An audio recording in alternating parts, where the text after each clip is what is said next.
दर्शकबिन आज पनि हामीसँग कुराकानीका लागि हुनुहुन्छ पूर्व डिएसपी त्यसै गरी राजनीतिक विश्लेषक कृष्ण प्रसाद शर्मा हुनुहुन्छ।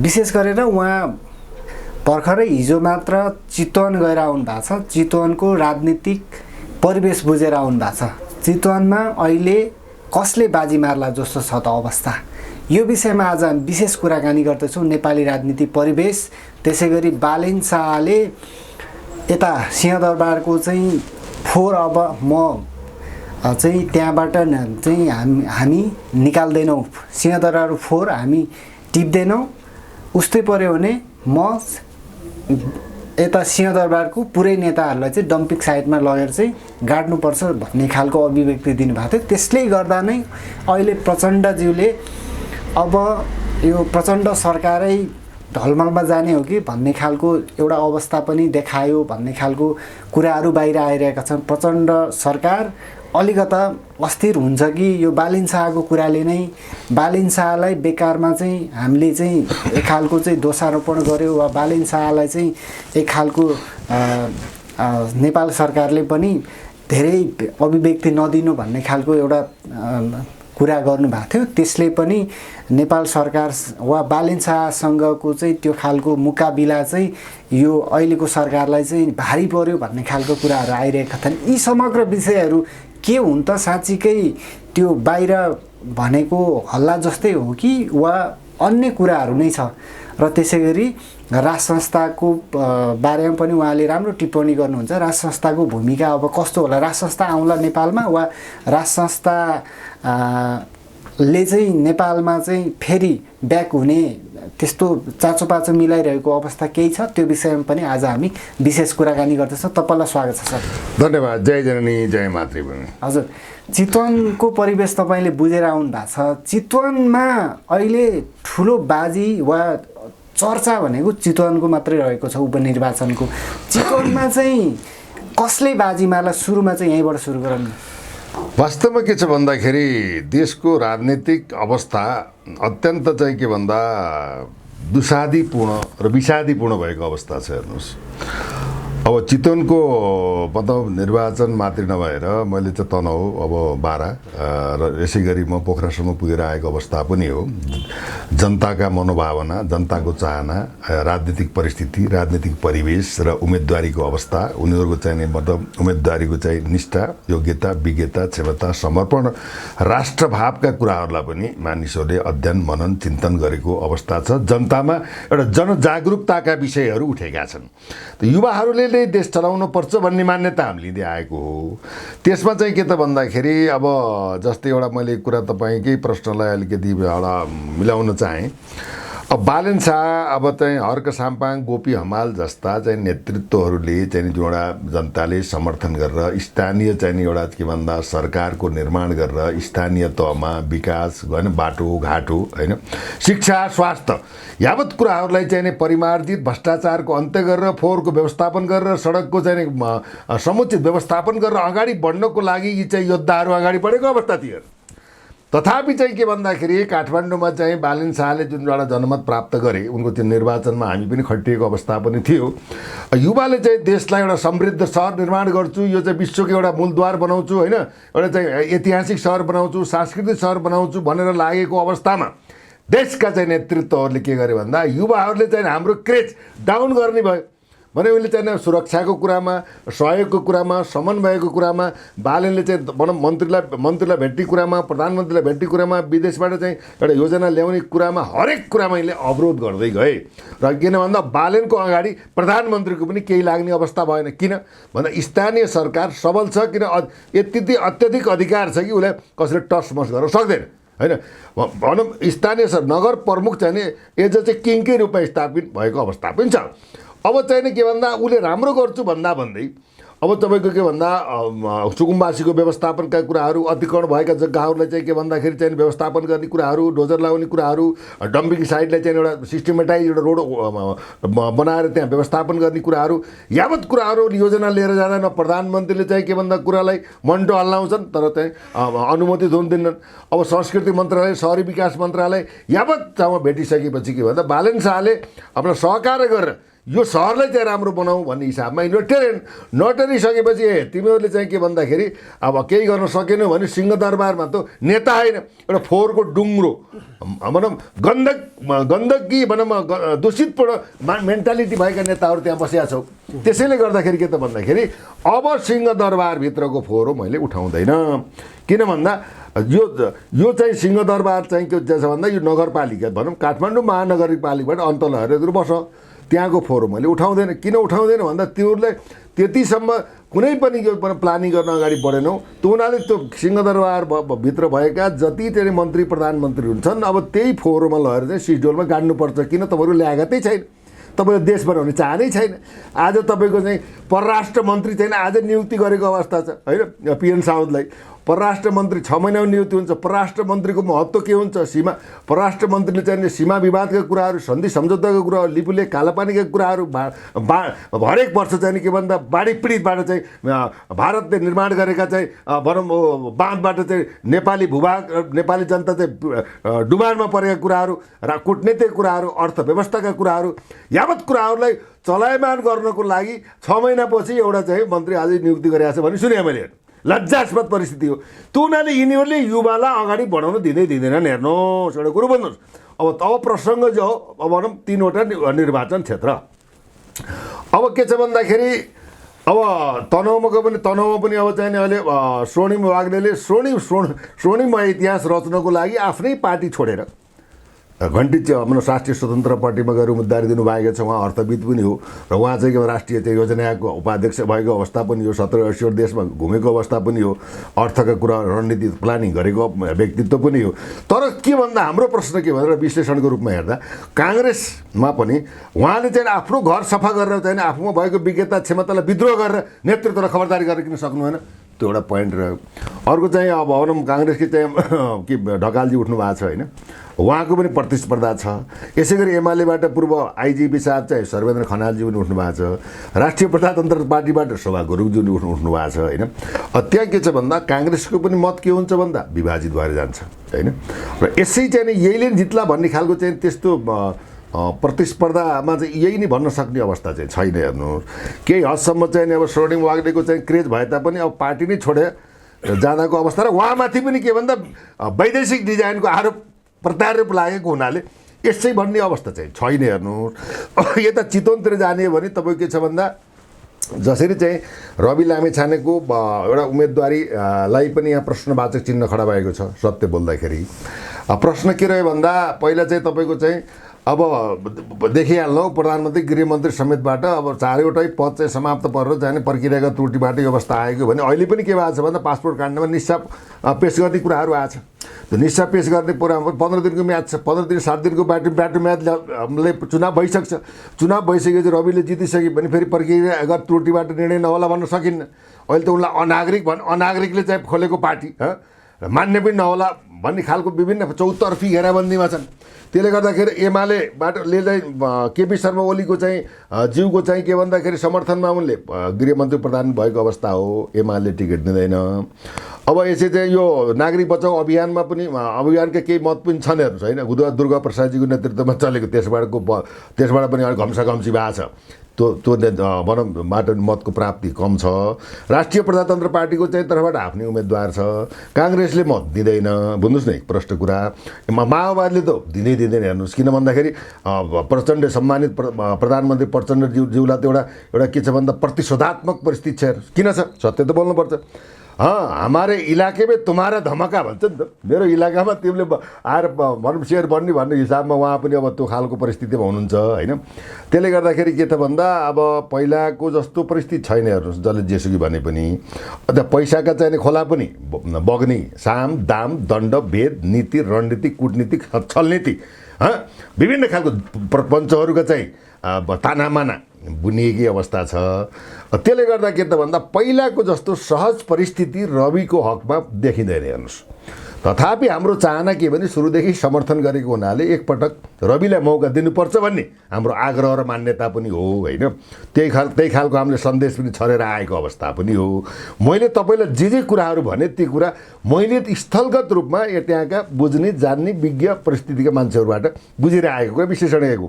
तथापि झिनो मतबाट म जित्छन् कि भन्ने आशा चाहिँ छ। तर कन्फिडेन्सली चाहिँ जित्ने सम्भावनालाई अब यही नै हो भन्न सक्ने अवस्था छैन हेर्नुहोस्। तर मारामारै भएको देखिन्छ नि चितवनमा, विशेष गरी त्यो प्रचारमा गीत सङ्गीत, त्यसै गरी यस्तो प्रचार प्रसार कलाकार नृत्य प्रदर्शन, अब चाहिँ भिडभाड यी सब कुराहरू हेर्ने हो भने विगतमा पनि तपाईँलाई भनौँ राष्ट्रिय प्रजातन्त्र पार्टीको नेतृत्व गर्नुभएका राजेन्द्र लिङ्गदेलको चाहिँ मञ्चको उपस्थितिमा पनि तपाईँले चाहिँ आम सभाहरू हेर्दाखेरि के न हो अब राष्ट्रिय प्रजातन्त्र पार्टीले चाहिँ धन्नै 2/3 त नभनौँ 40-50वटा सिट त ल्याउँछ कि भन्ने देखिया थियो हेर्नुहोस्। तर के हुन्छ भन्दा भिडको भेगको समयको मौसमको चाहिँ के भन्छ तपाईँको चाहिँ त्यो तथ्याङ्क चाहिँ सही तथ्याङ्क आउँदैन हेर्नुहोस्। तथापि चाहिँ के भन्दाखेरि अब अहिले उहाँमाथि चाहिँ के भन्दा तपाईँको अडियो प्रकरणका कुराहरू आए होइन, त्यसपछि आएर चाहिँ तपाईँको कहाँनिर यो कोर टिमका कुराहरू आए होइन। यी कुराहरूले पनि केही न केही रूपमा चाहिँ के भन्दा यो पार्टीप्रतिको चाहिँ एउटा प्रश्न चिन्ह खडा भएकै अवस्था हो होइन। अब अर्को कुरो के छ भन्दाखेरि राष्ट्रिय स्वतन्त्र पार्टीले सङ्घीयतालाई स्वीकार गरेको अवस्था छ, धर्मनिरपेक्षतालाई पनि स्वीकार गरेको अवस्था छ होइन। अब राष्ट्र संस्थाको पनि अब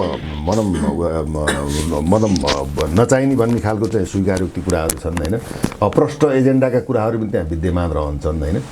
एक त चाहिँ के भन्दा यो सबै के भन्दा पुराना डिजाइनेबल नेताहरूले पटक टेस्ट भएका, देशलाई धोका दिएका, जनतामाथि ऋणको भार थुपारेका, आफ्नै भरण पोषणमा आफ्नो राजनीतिक जीवनलाई सस्तो सस्तो एउटा व्यापारको रूपमा स्थापित गरेका नेतृत्व नै के छन् भन्दाखेरि एउटा गठबन्धनको चाहिँ गाँठो नै बनाएर चाहिँ रविलाई पछार्नुपर्छ, अब कानुनी रूपमा पछार्ने हो या चाहिँ के भयो मतदानबाट पछार्ने हो होइन। के गरेर हुन्छ भन्ने खालको चाहिँ उनले चाहिँ निवारणको बल लगाएर चाहिँ विरुद्धमा लागेको अवस्था सत्य हो कि सत्य अपाच्य होला, हामी त एउटा देखेर विश्लेषण गर्ने चाहिँ व्यक्तित्व पनि हौँ। तथापि चाहिँ अब देखेको कुरा भन्नु नै पर्दछ। रविप्रति हाम्रो असमर्थन होइन, विजयको चाहिँ शुभकामना छ। तथापि अहिलेको पहिलाको जस्तो चाहिँ सहज परिस्थिति छैन हेर्नुहोस्। 2 करोड काण्ड चाहिँ के हुन्छ तपाईँ पूर्व देश 2 करोड काण्ड के त भन्दा अब चाहिँ ढाका कुमार श्रेष्ठ भनौँ समानुपातिक संसद हुन्। अब उनले चाहिँ के भन्दा मन्त्री स्वास्थ्य मन्त्री बन्नको लागि सहयोगको याचना गरेका कुराहरू अब दुर्गा प्रसाईज्यू भएको भनौँ अडियोबाट बजारमा आएको अवस्था हुन्। त्यो अवस्थामा उहाँले चाहिँ उहाँको स्वर आवाज लेनदेन भएको परिस्थिति त होइन। अब त्यो प्रमाणित भएर चाहिँ एउटा केन्द्रीय समितिबाट उहाँको चाहिँ साधारण सदस्य सांसद पद समेत पार्टीले चाहिँ के भन्दा निष्कासन गरेको अवस्था पनि छ। यसमा चाहिँ पार्टीले यस्तो विवाद परिस्थिति आउँदाखेरि निष्कासन गर्ने अर्को मान्छेलाई नियुक्ति गर्ने अब अधिकार पनि रहन्छ। तथापि उहाँको चाहिँ अनुसन्धानको पाटोमा चाहिँ अब लेनदेन नभएको अवस्थामा कुनै परिबन्ध कसैले अराएर कसैले डोराएर पार्टीको लागि पार्टीको हितमा कोहीबाट परिचालित भएर भनिएको प्रमाणित कुराहरू आएर भोलि चाहिँ के भन्दा निर्दोष हुने अदालतबाट सफाई पाउने अवस्था आयो भने उहाँको चाहिँ के अरे भनौँ स्थापित हुन सक्ने अवस्था पनि छ। अहिले त्यो अन्डर इन्भेस्टिगेसनका कुरा विद्यमान छन्। यसलाई त विधिवत रूपमा अब चाहिँ सदनबाट सभामुखबाट निलम्बित भएको घोषणा गर्ने चाहिँ पाटाहरू पनि नियमावली अनुसार कानुनी एउटा व्याख्या पनि हुने अवस्था पनि छ। त्यतातिर पनि एउटा विश्लेषण भनौँ एउटा निराकरण होला होइन। त्यसले गर्दाखेरि अब अहिलेको हुन त यो तीनवटा क्षेत्रबाट 3 जना सांसदले जितेर यहाँ 2/3 बहुत मत आएर यहाँ कार्यकारी चाहिँ प्रधानमन्त्री बन्ने त होइन। तर अहिलेको महल चाहिँ कार्यकारी प्रधानमन्त्री जनताले चुन्ने देशको कार्यकारी प्रधानमन्त्रीको चुनाव हो कि जस्तो खालको चाहिँ एउटा चाहिँ भनौँ न एउटा प्रचार प्रसार चाहिँ एउटा चाहिँ भनौँ भिडन्तको चाहिँ कुस्ती खेलेर चाहिँ ठेलाठेल हानाहान भनामन भएको अवस्था चाहिँ छ हेर्नुहोस्। बाह्रको पनि अलिकति विश्लेषण गरिदिनुहोस् न। अब बाह्रको के छ भन्दाखेरि हेर्नुहोस् न त्यहाँ चाहिँ अब विशेष गरी अब तपाईँको चाहिने एमालेबाट तपाईँको चाहिँ राष्ट्रिय स्वतन्त्र पार्टीबाट पूर्व डिआइजी चाहिँ रमेश खरेलज्यू चाहिँ उठ्नु भएको छ। यसै गरी चाहिँ जसपाबाट चाहिँ उपेन्द्र यादवजी उठ्नु भएको छ। जनमत पार्टीको पनि उठेको अवस्था छ। एमालेबाट पौडेलजी पनि उठ्नु भएको छ होइन। वास्तवमा त्यहाँ पनि कस्तो छ भन्दाखेरि समय काल परिस्थिति र जनभावनाको अनुसार मेरो भनाइ के भन्दाखेरि जनताले के चाहन्छ भन्दाखेरि अहिले परिवर्तन चाहन्छ हेर्नुहोस्। अब विगतमा मासु खायो दाल खाए पैसा खाए होइन करोडौँ चाहिँ भनौँ आफ्नो भोट किन्नको लागि चाहिँ के भन्दा विशेषतः मैले बुझेको के भन्दा म पनि अब हाम्रो चाहिँ पर्साको चुनावी मैदानमा म चाहिँ एउटा त्यहाँ गएको अवस्था थियो।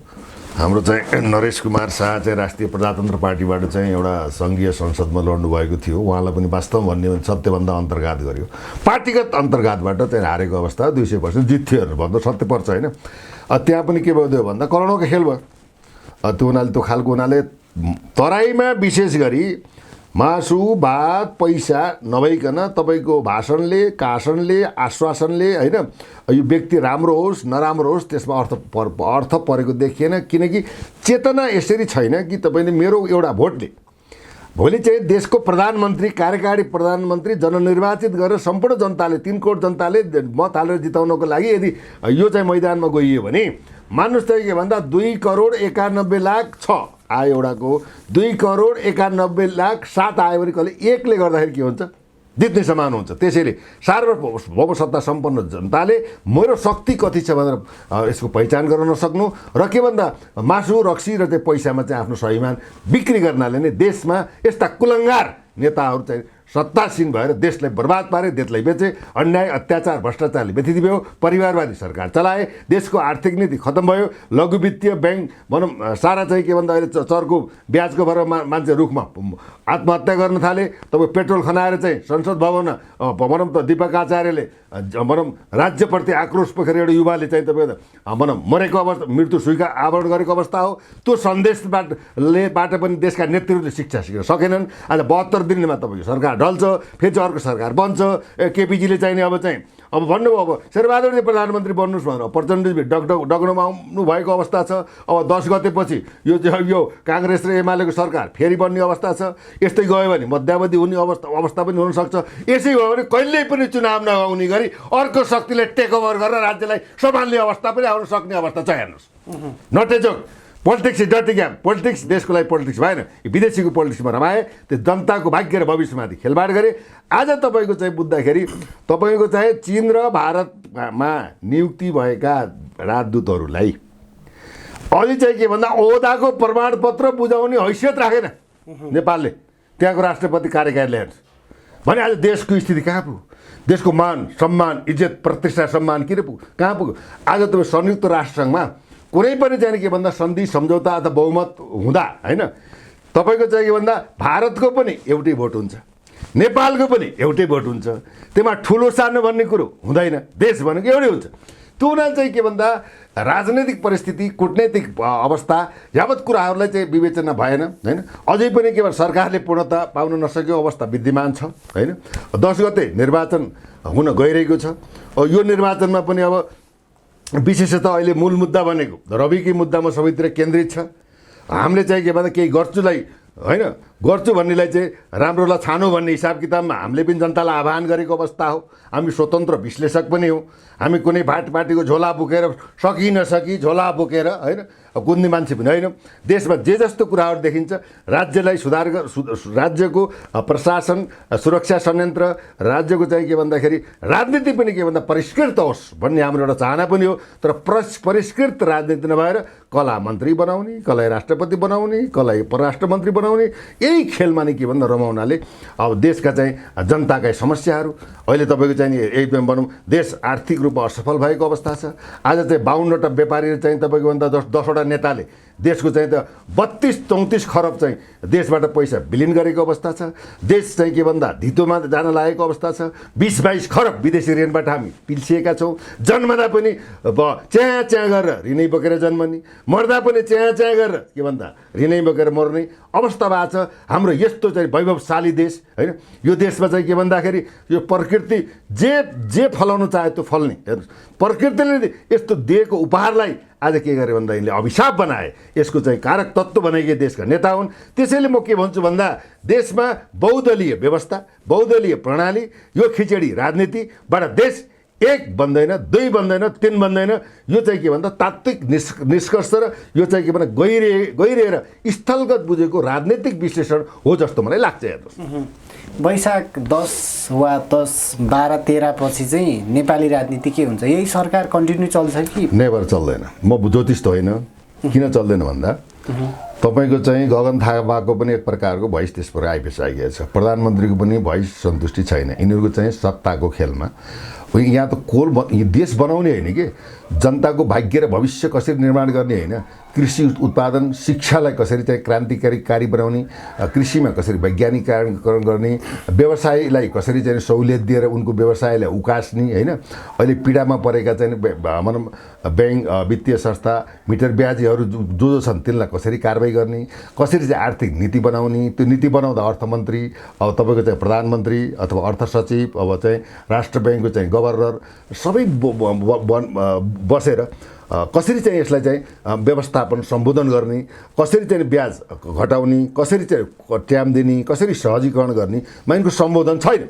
सम्बोधन के छ भने त तैँले मेरो मन्त्री चाहिँ किन बनाइनस् फलानै भनेर रातभरि त्यहाँ लुचाचुडी हुन्छ। हेर्नुहोस्, मन्त्री पद सत्ता कुर्ची पावर र ठेकदारी नीति र आफ्नो मान्छेलाई बनाउने, जनतामाथि राजनीति गर्ने, जनतालाई भर्याङ बनाएर चाहिँ के भन्दा सिँढीमा पुग्ने, विरासत कब्जा गर्ने, जनतालाई नै के भन्दाखेरि करको भारी बोकाएर नउठ्ने गरी थिच्ने। यो राज्यको राजनीतिक परिस्थिति हो। नीति यो राजनीति भनेको देशको मूलनीति हो। मूलनीति नै खराब छ, नेतृत्व गर्ने व्यक्तित्व नै खराब भएपछि अब तपाईँले कसबाट आश गर्नुहुन्छ? देश कसरी बन्छ? हामी चाहन्छौँ देश रहनुपर्छ, देशको धर्म संस्कृति परम्परा इतिहास राष्ट्रियता स्वाभिमान राष्ट्रिय अखण्डता होइन, हाम्रो एउटा त वीर पुर्खाले आर्जेको राष्ट्रलाई एउटा सुरक्षित संरक्षित र वैभवशाली राष्ट्र कसरी बनाउने, अरू सबै कुरा छोडेर शिक्षालाई कसरी चाहिँ महत्त्वाकांक्षी दिने, व्यवसायिक शिक्षा कसरी बनाउने, आत्मनिर्भरतामुखी शिक्षा कसरी चाहिँ निर्माण गर्ने। यहाँका विद्यार्थीले यहाँ पढ्न चाहँदैनन्, पासपोर्ट बोकेर कोही अस्ट्रेलिया छन्, अमेरिका छन् र केही युवाहरू चाहिँ के भन्दाखेरि यही घरको चाहिँ भनौँ यही लघुवित्तीय यी संस्थाहरूबाट 1-2 लाख रुपियाँ लिएर भैँसी धितो राखेर जग्गा धितो राखेर त्यो तिर्न गएको छ। यिनीहरू चाहिँ 1 लाखको साउ तिर्दै 15 लाख हुन्छ, 2 लाख तिर्दा 32 लाख हुन्छ। यो व्यवस्थापन गर्ने त अभिभावकको रूपमा रहेको सरकार हो कि जनता हो? खोइ चाहिँ जनताप्रति जनताको हितको लागि अब सबैको सदनमा बोलेको कुरा तपाईँले बुझ्नुभयो होला। त्यहाँ के बोलेका थिए भनौँ त नीति तथा कार्यक्रमको योजना त बडा राम्रोसँगको पक्ष एजेन्डा खै, राष्ट्रमुखी एजेन्डा खोइ, विकासमुखी एजेन्डा खोइ। यहाँ त ततमम गरेका छन्, शीर्षस्थ नेताहरू लडेका छन्, पार्टी फुटाएका छन्, गुट फुट लुट र चाहिँ के भन्दा जनतालाई नै के भन्दाखेरि एउटा विखण्डित बनाएर के भन्दाखेरि लुट्ने खाने एउटा माई खाने भाँडो यहाँको राजनीति भयो। यो राजनीतिबाट देशको किमार्थ विकास सम्भव छैन। यसको लागि एउटा जङ्गबहादुर जन्मिनुपर्छ। हेर्नुहोस्, देशलाई नियन्त्रण गर्नको लागि, किन छाडा भए घरमा शान्ति छैन, समाजमा शान्ति छैन, राष्ट्रमा अशान्ति छ, राजनीतिमा व्यथिति छ, जता यत्र तत्र भ्रष्टाचार व्याप्त छ होइन। कतै कुनै पनि भनौँ ठाउँमा हामीले हेर्दाखेरि सन्तुष्टिको चाहिँ दृष्टि कहीँ पनि देख्न सकिन्न। जहाँ पनि असन्तुष्टि छ, निराशा छ होइन। मान्छे भनौँ यिनीहरूले गणतन्त्र आयो, गणतन्त्रलाई सबै स्वीकार गरे, जनताले के पाए? अभाव पाए, तनाव पाए, छटपटाहट पाए होइन। मिटर ब्याजीको चाहिँ के भन्दा थिचोमिचो पाए होइन। सरकारले राम्रो अभिभावक पाउन सकेन। यी पार्टीका मान्छेहरू सबै खाने बेलामा सारा देशलाई भ्रष्टाचार गरेर एमसी जस्तो घातक सम्झौता गरेर देशलाई हस्तान्तरण गरे भने तपाईँले यो यस्ता नेतृत्वबाट के पाउनुहुन्छ? तपाईँले मलाई भन्नुहोस्। यो देशको लागि अहम सवाल हो। देश प्रसवपीडामा छ, देश रहला कि नरहला। आज देशको राष्ट्रपतिले अब भन्नुहुन्छ उहाँले बुद्ध त चाहिँ नेपालमा होइन भारतमा जन्मेका हुन्, सुन्नुभएको छ? म राष्ट्रपति भइसकेपछि अब मेरो पहिलो काम के हुन्छ भन्दाखेरि तपाईँको जति भारत अथवा विदेशबाट अन्य देशबाट आएर बसेका नागरिकहरू छन् उहाँलाई म नागरिकता दिन्छु। नागरिकता मैले भन्छु नागरिकता तपाईँको जसरी भनौँ 40-50 लाख चाहिँ नागरिकले चाहिँ नागरिकता पाए, अङ्गीकृत नागरिकता पाए, ती अङ्गीकृत नागरिकता दिएका सन्तानहरूले हेर्नुहोस् उनले एउटा सिम कार्ड किन्नको लागि नागरिकता पाएको छन्। त्यो कसरी व्यवस्थापन गर्ने, आएको समस्यालाई कसरी व्यवस्थापन गर्नु भन्नु छैन। अब चाहिँ नेपाली जनतालाई अल्पमतमा पारेर आफू जनमतबाट चाहिँ हामी नाङ्गियो। अब चाहिँ के भन्दा विदेशीलाई पनि नागरिकता दिएर तपाईँको चाहिँ के गर्नुपर्छ भन्दाखेरि हामी चाहिँ यो सत्तालाई कब्जा गरिराख्नुपर्छ। नयाँ नेतृत्वलाई दिनै हुँदैन। के न प्रकार साम दाम दण्डभेद लडेर हुन्छ कि नीति अप्नाएर हुन्छ कि मतदान मत पेटिका च्यातेर हुन्छ कि मतदान चपाएर हुन्छ कि मतपेटिका बदलेर हुन्छ कि अब हामी बाहेक अरू राज गर्न सक्दैन भने यो दूषित चाहिँ के भन्दा राजनीतिक चाहिँ दुष्कर्मको परिणामका विगतका यी चाहिँ पुराना नेताहरूको यो डिजाइनबाट नै युवालाई अगाडि बढ्न दिने सम्भावना छैन। यो देशको वर्तमान सर्वेक्षण राजनीतिक परिस्थिति रहेको मैले चाहिँ अति नजिकबाट बुझेको अवस्था पनि हेर्नुहोस्। तपाईँले नयाँ शक्तिको उदय हुन्छ भन्नुभएको थियो केही समय अगाडि। त्यो नयाँ शक्तिको उदय भनेको श्रीपाद ज्ञानेन्द्र शाह हो कि अरू कुनै शक्ति हो अन्तिममा? अब यस्तो हेर्नुहोस्, अब यहाँ के हुन्छ भन्दा राजावादी भन्छन् नि, राजाको कुनै वाद हुँदैन, राजा छ भने राजा हुन्छ, राजाको कुनै पार्टी हुँदैन है। रहेको कुरो के त भन्दाखेरि अब यहाँ जनमानसको परिस्थिति बुझ्दाखेरि राजाले पनि सहज रूपमा गणतन्त्र स्वीकार गरेकै अवस्था हो। हेर्नुहोस् त, सत्य बोल्दाखेरि अब अहिले आएर यो चाहिने तपाईँको सङ्घीयता सेतो हात्ती भयो। सङ्घीयताको स्थापनाबाट 8-9 खर्ब चाहिँ त लगानी छ। केवल चाहिँ त्यो के भन्दा त्यो कर्मचारी र तपाईँको चाहिँ कर्मचारी भने राजनीतिक कर्मचारी पाल्ने थलो बन्यो। यो सङ्घीयता नहटाइकन यो देशमा आर्थिक सन्तुलन हुनै सक्दैन। हेर्नुहोस् है, त्यसले गर्दाखेरि यो 884,000वटा चाहिँ राजा पाल्नुभन्दा एउटा राजाको स्थानलाई स्पेस दिएमा चाहिँ एउटा देशमा एउटा राजा छ भन्ने खालको विगतको एउटा चाहिँ जुन एउटा विदेशमा सम्मान इज्जत प्रतिष्ठा हुन्थ्यो त्यो अभिभावकको रूपमा रहनुपर्छ भन्ने जनताको चाहना रहेको अवश्य पनि हो। त्यसमा राजा पनि हुनसक्छ, अन्य कुनै व्यक्ति पनि पर्छ। यदि सेनाले चाह्यो भने के भन्दा सेना प्रमुखले पनि कु गरेर सैनिक शासन लाएर चाहिँ देशलाई बनाउनु पनि सक्छ। हेर्नुहोस्, अन्य शक्ति पनि उदाउन सक्छ। हेर्नुहोस्, यसमा किनभने नेपोलियन जस्तो होला नि त। नेपोलियन तपाईँ के भन्दा डिक्टेटराइज नभएको त देश विकास हुँदै हुँदैन। यो छाडातन्त्र देश विकास हुन्छ। चीन आज किन विकसित हो? आज त्यो होइन, मान्छे मार्नु राम्रो कुरो होइन, त्यसलाई मैले बढावा दिन खोजेँ होइन। घरको राम्रो चाहिँ घरको गार्जियन चाहिँ राम्रो भएन, घरको गार्जियन व्यभिचारी भयो भने के हुन्छ भन्दाखेरि घर नै तहस नहस हुन्छ। समाजको अगुवा व्यभिचारी, समाज बिग्रन्छ। राष्ट्रको चाहिँ के भन्दाखेरि भनौँ चौकीदार इभेन प्रधानमन्त्री व्यभिचारी भयो भने देश भ्रष्ट पार्छ। त्यो हुनाले के त भन्दा यहाँ त ठुलो कुरो होइन, घरको एउटा परिवार बिग्राउनुभन्दा बिग्रे सम्हाल्नेलाई अर्कोले सम्हाल्ला, देशको एउटा नेता बिग्राउनु देशलाई बेच्छ। हेर्नुहोस्, आज अवस्था यो भएको छ। प्रचण्डको अब राइज हुँदैछ कि फल हुँदैछ? अब तपाईँले बुझ्नुहोस् न, प्रचण्डजीलाई त्यत्रो मौका आएको, उहाँ त चाहिँ भनौँ जर्ज वासिङटन हुन सक्नुहुन्थ्यो, नेल्सन मण्डेला हुन सक्नुहुन्थ्यो, महात्मा गान्धी हुन सक्नुहुन्थ्यो, ठुल्ठुलो एउटा लिडर भएर चाहिँ सम्मानित राजनेता बन्न सक्नुहुन्थ्यो। तर उहाँले पाएको अवसरलाई चाहिँ सम्पादन गर्न सक्नु भएन। आज 17 वर्षसम्म गोली लागेका, छरा लागेका, पीडित भएका, चाहिँ अपाङ्ग भएका होइन, भनौँ एकल महिलादेखि लिएर चाहिँ भनौँ यी सबैको व्यवस्थापन हुन सकेन। अहिले आएर आफै चाहिँ उहाँ सङ्गीन अपराधको मुद्दा सर्वोच्च अदालतमा विचाराधीन अवस्था छ। हेर्नुहोस्, बुझ्नु नै सङ्गीन अपराध। त्यो हुनाले चाहिँ के भन्दा उहाँले पाएको अवसरलाई गुमाउनु। अब त्यो अवसर गुमाउनाले अब उहाँले पनि मत पनि गुमाउनु। सत्य त बोल्नुपर्छ। अब कतिवटा 29 कति 30वटा सिट नै आएको, 14वटै कति त प्रत्यक्षमा आएको भने त उहाँ त्यत्रो चाहिँ के भन्दा बहुमत प्राप्त चाहिँ 74 सालमा ल्याएको चाहिँ पार्टीले आज यो दशा भोग्नुभन्दा त्यसको पछाडिको चाहिँ कारक तत्त्व र चाहिँ मुख्य पात्र भनेको त प्रचण्डजी हो। उहाँको 7-8 चिरामा चाहिँ उहाँको पार्टी विभाजन भयो। किरण वैद्य जस्ता गुरुहरू पनि ब्याक भएर बस्नु पऱ्यो, विप्लव पनि आउट भएर बस्नु पऱ्यो भने यो चाहिँ के भन्दा राजनीतिमा गुट लुटफुटको तरिकाले उहाँले आफ्नै परिवारलाई सम्पादन गर्न सक्नु भएन। यसको चाहिँ दोष त के भन्दा प्रचण्डजीलाई नै दिनुपर्छ। उहाँले सम्हाल्न चाहने हो भने अझै पनि बिग्रेको थिएन। किन भन्दा उहाँ छटपटाटले गर्दाखेरि अब कहिले कता गएर ठिक हुन्छ उहाँको अब भन्नुहुन्छ। अब पहिले अब किन चिडाउने, म भारत भ्रमण गर्छु भन्नुहुन्छ। भारत सचिव आउँछ, यहाँ भारतको सचिव आएर उहाँले निम्ति दिँदैन। जानुहोस् है तपाईँको म अब यो खालको कूटनीतिकता चाहियो नि, विज्ञता चाहियो, क्षमता चाहियो, योग्यता चाहियो, राजनीतिक कटु कौशल त चाहियो, हरेक कुराको ज्ञान हुनु पऱ्यो। अब तपाईँको अब चाहिँ 1.5 करोडको पलङ र 2 करोडको चाहिँ डस्ना सुतेर त भयो नि त। हेर्नुहोस् होइन, सोफिस्टिकेटेड हुनु भएन। सर्वहाराको नेता त सादा जीवन उच्च विचार, सिम्पल लिभिङ हाई थिङ्किङमा जानुभयो। उहाँ त असल गार्जियन भएर एउटा चाहिँ पथ प्रदर्शक हुनुभयो। ऐतिहासिक एउटा चाहिँ के भन्दा राम्रो दस्तावेज गरेर सोणै मच्छरमा उहाँको इतिहास लेखिनुपर्ने थियो नि त। खै त उहाँले गरेको जनताले देखेकै हो, हामी सबैले मानेकै हो, माओवादीलाई मौका दिउँ भनेकै हो। तथापि उहाँले के दिने हो, जनतालाई के दिने हो, राष्ट्रलाई के दिने हो, मुलुकलाई के दिने हो, देशलाई के दिने हो? देशलाई के दिनु हो? अभाव दिनु हो, तनाव दिनु हो, छटपटार दिनु हो, एमसी जस्तो घातक सम्झौता पास गरेर देशलाई लिलाम गरिदिनु हो। अब के गर्नुहुन्छ उहाँले? के गर्नुहुन्छ? केही पनि। तथापि त्यही पनि अब नेता हुन्। यी नेताहरूमा सुध्रेर सुधारात्मक परिस्थितिलाई गरेका, विगतमा गरेका तपाईँको कमी कमजोरीलाई आलोचना र समीक्षा गरेर जनता सामने सार्वजनिक रूपमा माफी मागेर देशलाई बनाउँछु भन्ने प्रतिबद्धता अझै पनि कायम गर्ने हो भने प्रचण्ड बाहेक अरूले देश बनाउन सक्दैन। यो पनि दृढ सत्य हो। हस्, श्री समयको लागि तपाईँलाई धेरै धन्यवाद। जय जननी, जय मातृभूमि।